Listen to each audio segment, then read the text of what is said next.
For the repair of the power supply by Meanwell, the following procedures were necessary. Replacement of various electronic components and general cleanup of the unit.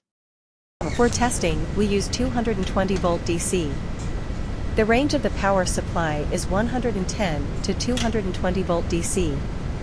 We see that when we connect the power supply with 220-volt DC, the output is 3 ampere and the indicator LED lights up.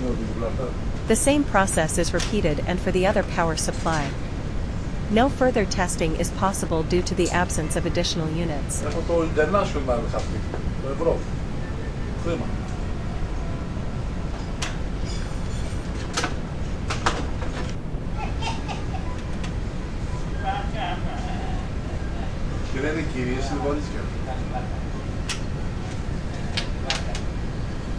It is now clear that the power supply is working successfully and is ready to be delivered to the client.